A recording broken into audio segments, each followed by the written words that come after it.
Have you ever felt held back by limited resources and thought you couldn't achieve success? That's the story of the movie Moneyball and its game-changing approach. Today, we will understand this movie, which is based on Michael Lewis's book, Moneyball, The Art of Winning an Unfair Game. Previously, I explained The Big Short in detail, which was also based on Michael Lewis's book. The basic concept of Moneyball is simple and can be applied everywhere if you are courageous enough. The film is set in the early 2000s. During those times, players were analyzed and evaluated by experts for their winning potential. This process of analyzing players was known as scouting, and the experts were known as scouts. You can see these scouts in the movie in the team meeting. The main character of Moneyball is Billy Beane, played by Brad Pitt. Once a promising baseball player himself, Beane was highly recruited for his raw athletic talent. But despite his potential, his career never lived up to expectations. Looking back, Beane viewed his playing years as a disappointment, partly because he relied too much on his natural abilities and didn't develop the mental aspects of the game. After retiring in 1989, Beane joined the Oakland A's as a scout. Over the years, he worked his way up to become the team's general manager, overseeing all player decisions. But this role came with a huge challenge. The Oakland A's had one of the smallest budgets in Major League Baseball. The problem we're trying to solve is that there are rich teams and there are poor teams. Then there's 50 feet of crap, and then there's us. It's an unfair game. Unlike wealthier teams like the New York Yankees or Boston Red Sox, who could buy and keep top talent with ease, Beane's A's simply couldn't afford their best players. Star players were regularly picked off by richer teams offering lucrative contracts, leaving the A's at a constant disadvantage. Yeah. Billy, Scott, I just got off the phone with Dan. No, you didn't. Yeah, I was surprised he even called me. Stop. I got Johnny for 7.5, but he doesn't play anywhere else, because that's the deal you made. Boston just upped it to 7.75. We had a deal, Scott. We have a deal if it's $8 million. Oh, man, you played I'm me. just doing my job for my client. No, That's you're all playing I'm me. doing. You're still playing me. Congratulations, asshole. You win. As the movie begins, the A's are in crisis mode. Key players like Jason Giambi and Johnny Damon have just left, leaving huge gaps in the team after the 2001 season. With no budget to replace these stars in the traditional way, Beane is forced to face a difficult reality. He can't compete with big teams using conventional strategies.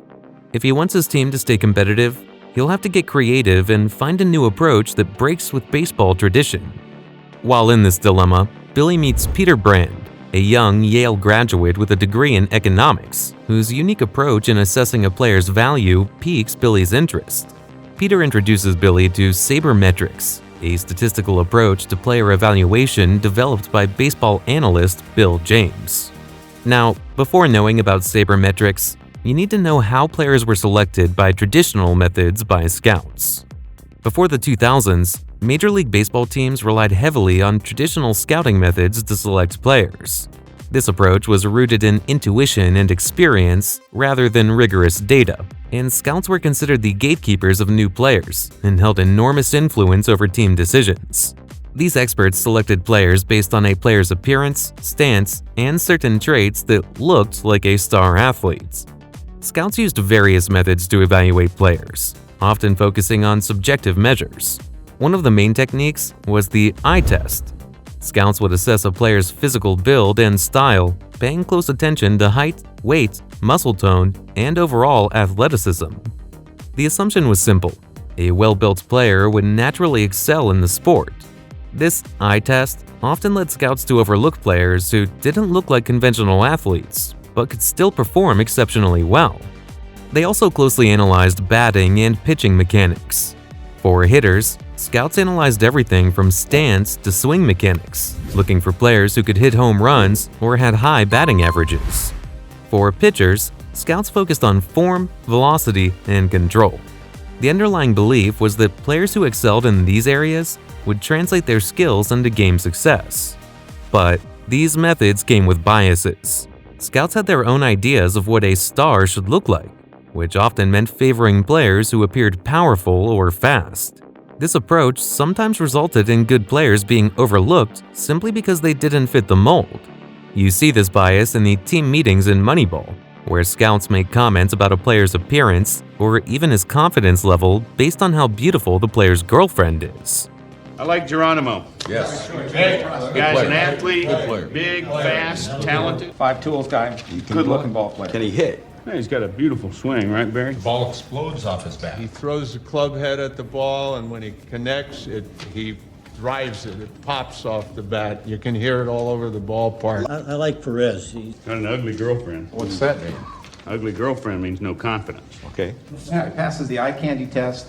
He's got the looks. He's ready to play the part. He just needs to get some playing time. I'm just saying, his girlfriend is a 6 at best. Look, if we're This traditional scouting method led to an uneven playing field, as wealthier teams could scoop up the scouts' top picks and offer big salaries to secure them.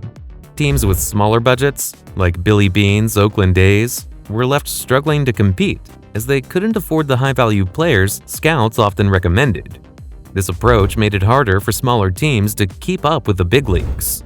Because of the limitations of the traditional scouting method, Billy Beane faced the challenge of rebuilding the Oakland A's with a fraction of the budget of wealthier teams.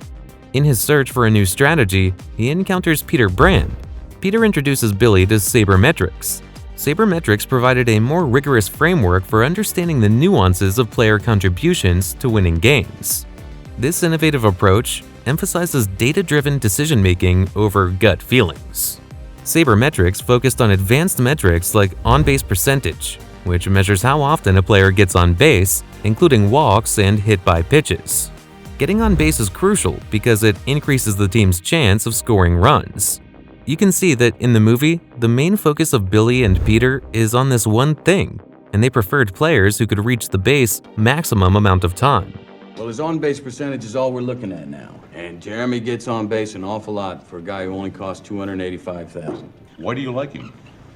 Because he gets on base. It also focused on slugging percentage, which considers the power of a hitter by measuring the total number of bases a player earns per at-bat, reflecting the value of extra base hits. It focused on wins above replacements as well. It estimated a player's total contribution by comparing them to a hypothetical replacement-level player, helping assess a player's overall impact on team wins.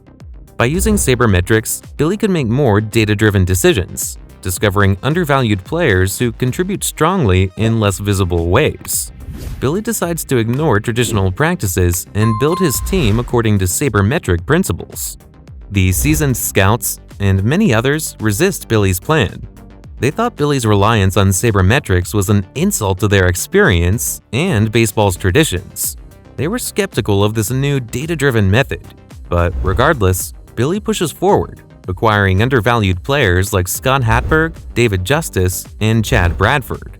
These players had specific skills that contributed to the team's overall success, even if they were not considered traditional stars.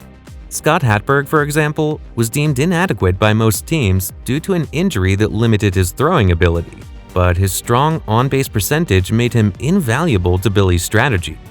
David Justice, a veteran nearing the end of his career, is another player considered past his prime, but still useful due to his consistent performance at the plate. Billy's confidence in Peter's analysis leads him to assemble a team that could compete effectively without breaking the bank.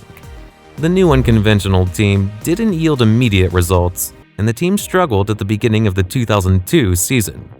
This poor performance intensified the backlash Billy faces from fans, media, and even his own team. A significant source of tension is Art Howe, the A's manager, who disagrees with Billy's new approach and continues to follow traditional strategies. In the face of overwhelming pressure, Billy holds firm to his belief in the sabermetric approach. His persistence is eventually rewarded as the A's go on a record-breaking 20-game winning streak, the longest in American League history. This winning streak validates Billy's experiment and captures the attention of the entire baseball world.